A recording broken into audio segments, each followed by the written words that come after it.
नमस्कार विद्यार्थी मित्रांनो, आजच्या तासाला आपण इयत्ता 10वी बीजगणित विषयाची प्रश्नपत्रिकेचा आराखडा, त्याचं स्वरूप कसं असणार आहे हे बघणार आहोत. आपण वर्गामध्ये संपूर्ण सिलेबस इयत्ता 10वीचा गणित विषयाचा संपूर्ण सिलेबस आपण शिकवून झालेला आहे. आता आपण प्रश्नपत्रिका कशी सोडवायची याबद्दल या व्हिडिओ तासिकेमध्ये मार्गदर्शन बघणार आहोत. विद्यार्थी मित्रांनो, सर्व जो अभ्यासक्रम आहे आपला बोर्डाने जो सुचवलेला आहे की गाळलेला सिलेबसवरती कुठलाही प्रश्न विचारला जाणार नाही. यावर्षी कोविडमुळे त्याच्यामुळे तो सिलेबस आपण गाळलेला आहेच.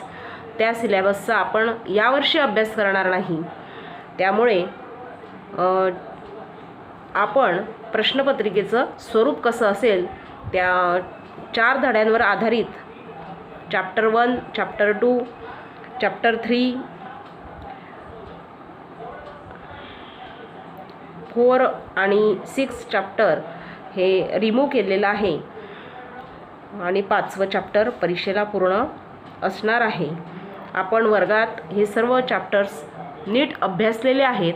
आता आपल्याला त्यावर आधारित प्रश्नपत्रिका कशी असेल आणि ती कशी सोडवायची असं मी तुम्हाला या तासिकेमध्ये मार्गदर्शन करणार आहे. विद्यार्थी मित्रांनो, सुरुवातीला आपल्या मनातील बीजगणिताविषयीची भीती काढून टाका. प्रश्नपत्रिका खूप कठीण किंवा खूप सोपी अशी असणार नाही. प्रश्न सोडवताना आपण काळजी घ्या, खाडाखोड करू नका. आवश्यक पायऱ्यांना योग्य ती कारणे लिहा. आवश्यक तेथे प्रश्नाला अनुसरून प्रमाणबद्ध अशी आकृती काढायची आहे. शेवटी जे उत्तर आपल्याला बीजगणितामध्ये मिळतं त्या उत्तराला चौकट करा किंवा पेनने ते उत्तर अधोरेखित करा. म्हणजे तपासताना तपासणीसाला त्या उत्तर हायलाईट होईल अशा पद्धतीने ती चौकट आपल्याला करायची आहे. नवीन जो प्रश्न प्रकार असेल आपल्याला पूर्वीपासूनच माहीत आहे. आपण तो प्रत्येक नवीन प्रश्न नवीन पानापासून सुरू करतो. तसाच तो बोर्डाच्या उत्तरपत्रिका लिहिताना सुद्धा करायचा आहे. एकच प्रश्न असेल, समजा प्रश्न पहिल्यातला अ त्यानंतर ब, तर ही प्रश्न अ आणि ब एकाखाली एक लिहिली तरी चालतील. त्यासाठी वेगळा पेपर वापरायचा नाही. वेगळी नवीन कागदावर तो सुरू करायचा नाही. उपप्रश्न एकाखाली एक सोडवायचे आहेत. जर एखादा उपप्रश्न येत नसेल तर त्यासाठी आवश्यक तेवढी मोकळी जागा तुम्ही सोडू शकता आणि नंतर तो प्रश्न आठवेल तेव्हा त्या मोकळ्या जागेत तुम्ही तो लिहू शकता.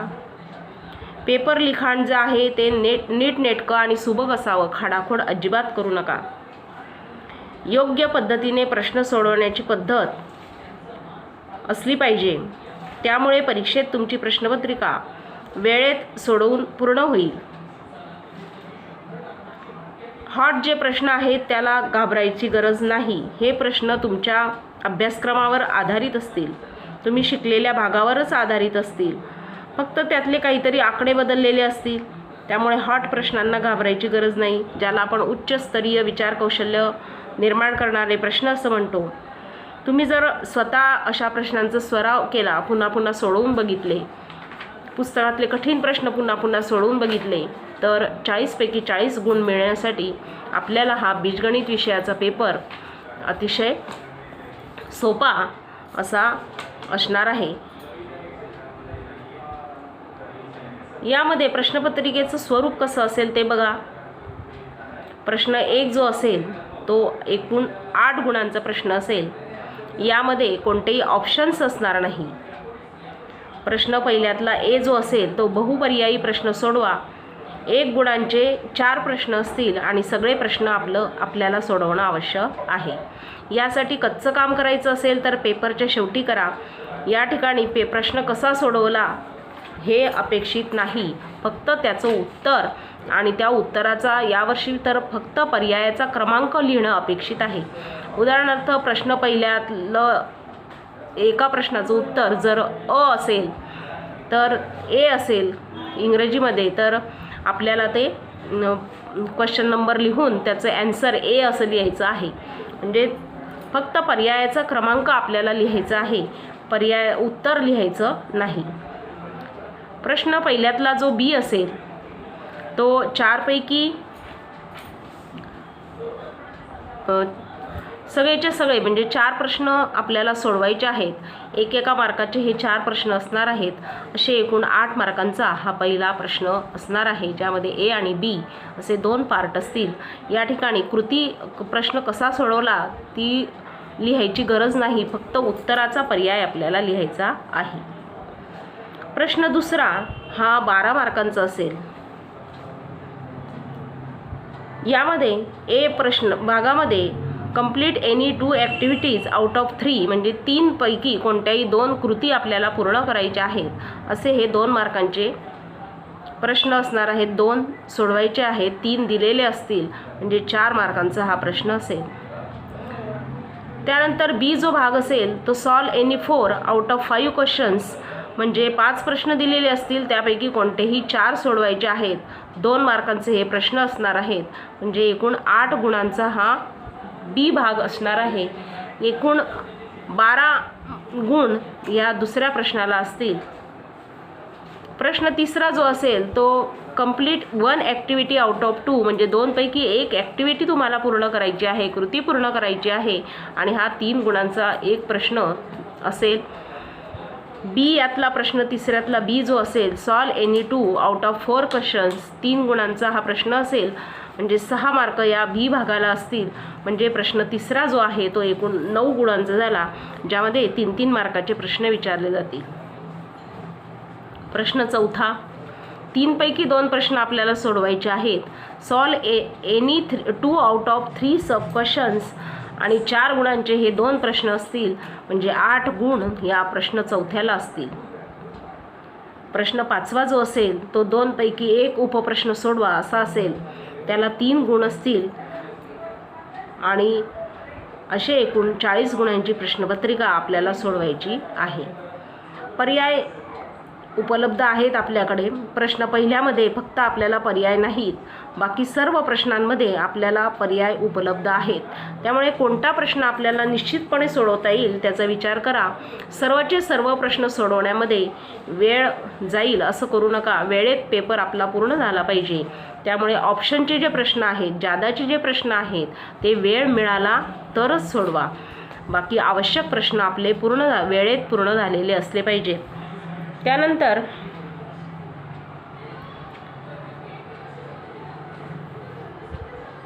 प्रश्न क्रमांक 1 लक्षात घ्या. एकूण 8 गुणांचा 1-1 मार्कांचा. प्रश्न दुसरा 2 गुणांचा. प्रश्न तिसरा 3 गुणांचा आणि प्रश्न चौथा 4 गुणांचा. पाचवा मात्र पुन्हा 3 गुणाचा एक प्रश्न. अशा पद्धतीने एकूण 40 गुण आपले झालेले आहेत. प्रश्नपत्रिकेचं हे जे स्वरूप आहे यानुसारच आपला बोर्डाचा पेपर असणार आहे. नवीन प्रश्न आपण नवीन पानावर सोडवणार आहोत. एकूण 5 प्रकरणं आपल्याला या बीजगणिताच्या पेपरमध्ये अभ्यासायचे आहेत. आपला अभ्यास पूर्ण झालेला आहे. कुठलीही काळजी करू नका, घाबरू नका. प्रश्न येत नसेल तर थोडा विचार करा आणि प्रश्न सोडवण्याचा प्रयत्न करा. यावर्षी बोर्डाने सांगितल्यानुसार म्हणजे मागील वर्षीच आपण हा बदल करून घेतलेला आहे. तुम्ही अशा पद्धतीने 9वीमध्ये सुद्धा उत्तरं लिहिलेली आहेत की प्रश्न पहिल्यातला जो ए भाग आहे त्यामध्ये उत्तराचा अचूक पर्यायाचा क्रमांक लिहायचा असतो. त्याचं फक्त वर्णाक्षर आपल्याला लिहायचं असतं. पूर्ण गणित कसं सोडवलं हे त्यामध्ये लिहायची, कृती करण्याची गरज नाही. पुढच्या तासाला जेव्हा मी तुम्हाला सांगेन की प्रश्नपत्रिकेचं नेमकी कशी सोडवायची, त्यामध्ये आपण वेगवेगळे प्रश्न फळ्यावर सोडवणार आहोत. म्हणजे तुमची एक प्रकारची रिव्हिजन त्या ठिकाणी होणार आहे. हॉट जे प्रश्न आहेत पुस्तकामधले किंवा बाहेरून तुम्ही जर प्रश्नपत्रिकेचा संच विकत घेतला असेल त्यामधले अशा प्रश्नांचा जर तुम्ही सराव केलात तर तुम्हाला हॉट प्रश्नसुद्धा सहजरित्या सोडवता येतील. आणि हॉट प्रश्न खूप काही परीक्षेमध्ये असतील असं नाही. 2 प्रश्न यापैकी उच्चस्तरीय असू शकतील. त्यामुळे त्या प्रश्नांना घाबरून जाण्याची आवश्यकता नाही आणि त्याला पर्यायसुद्धा उपलब्ध असतील. त्यामुळे घाबरून हा प्रश्न सोडून देऊ नका. विचार करा. विचार केल्यानंतर तुम्हाला त्या प्रश्नाचं उत्तर लिहिता येणार आहे. कारण तो आपल्या अभ्यासक्रमावर आधारित असाच प्रश्न असणार आहे. त्यामुळे तो प्रश्न सोडून देऊ नका. सर्वच्या सर्व प्रश्न सोडवण्याचा प्रयत्न करा. प्रश्न क्रमांक 3 जो ब आहे, बी भाग आहे त्यातला, तो भूमितीच्या पेपरामध्ये प्रमेयावर आधारित असणार आहे. प्रश्न क्रमांक 4 मधील उपप्रश्न जे आहेत ते अभ्यासक्रमावर आधारित असतील, परंतु पाठ्यपुस्तकाच्या बाहेरचे आणि आव्हानात्मक असतील. प्रश्न 4 जो आहे, 2 प्रश्न जे आपल्याला सोडवायचे आहेत त्याला ऑप्शनसुद्धा आहेत. 3 पैकी 2 सोडवायचे आहेत. म्हणून हा थोडा कठीण असा प्रश्न प्रश्नपत्रिकेत असणार आहे.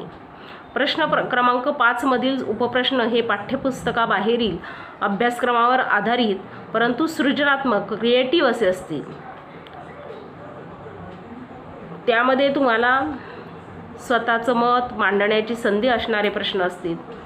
दिलेल्या माहितीवरून आकृती काढा असे प्रश्न असतील किंवा अपूर्ण रचना असतील त्या पूर्ण करायच्या असतील. दिलेल्या माहिती किंवा प्रसंगावरून उदाहरण तयार करणे, मुक्तोत्तरी प्रश्न, अंदाज आणि अप्रॉक्सिमेशन ज्याला आपण निकटीकरण असं म्हणतो यावर आधारित असा हा प्रश्न असेल. उतारा देऊन त्यावरील गणिती माहितीवरील आधारित प्रश्नसुद्धा यामध्ये विचारला जाऊ शकतो. त्यामुळे सर्व प्रकारच्या प्रश्नांचा सराव आपल्याला करायचा आहे. सराव केल्यानंतर तुमच्या असं लक्षात येईल की बीजगणिताचा पेपर हा 40 पैकी 40 गुण मिळवून देणारा असा हा पेपर आहे. यामध्ये जर आपण व्यवस्थितपणे आपल्या अभ्यास पूर्ण केला आणि त्यावर आधारित प्रश्नांचा सराव केला तर पैकीच्या पैकी गुण मिळवून देणारा असा हा गणित विषयाचा पेपर असणार आहे. त्यामुळे घाबरून जाऊ नका. सर्व प्रश्नांचा सराव करत राहा. घरी प्रश्नपत्रिकांचा संच जर तुम्ही घेतला असेल तर त्यातल्या प्रश्नपत्रिका, त्यातले जे आव्हानात्मक प्रश्न आहेत त्यांचा पुन्हा पुन्हा सराव करा. म्हणजे तुम्हाला पेपर सोडवताना कुठलीही अडचण येणार नाही. काही शंका असेल तर माझा मोबाईल नंबर आपल्याकडे आहेच. त्यामुळे मी व्हिडिओच्या शेवटीसुद्धा 94 20 15 37 95 या मोबाईल क्रमांकावर संपर्क करा. तुम्हाला कुठलीही अडचण असेल तर मला पर्सनली फोन करा. मी तुमची अडचण सोडवण्याचा जरूर प्रयत्न करेल आणि तुमच्या सर्व शंकांचं निरसन करण्याचा प्रयत्न करेल. पुढच्या तासाला आपण एखादी प्रश्नपत्रिका रिव्हिजनसाठी घेणार आहोत. त्यामुळे पुढच्या तासिकेला आपल्याला वही पेन सोबत ठेवा, आकृतीसाठी पेन्सिल सोबत ठेवा आणि व्हिडिओ पाहून आपण त्या प्रश्नपत्रिकांचा सराव करणार आहोत. त्यामुळे वही आणि पेन आपण जवळ ठेवायचा आहे.